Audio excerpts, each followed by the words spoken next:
আসসালামু আলাইকুম ভাই, আপনারা এই ভিডিওটা দেখতেছেন। সবাই ভিডিওটা প্রথমেই বলতেছি, ভিডিওটা বেশি বেশি শেয়ার করে দেন।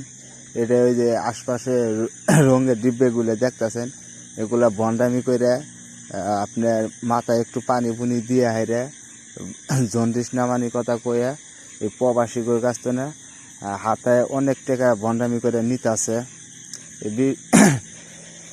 এই ভিডিও করতে দেন, এরপরও অনেক কষ্ট করে ভিডিওটা করা হয়েছে।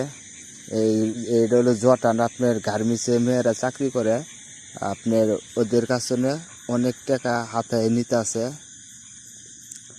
এরকম প্রতারিত যাতে যেন আর কেউ না হয়, এই ভিডিওটা বেশি বেশি শেয়ার করে দেন। এই সব বন্ডামি করে অনেক টাকা হাতায় নিতেছে প্রবাসী করে।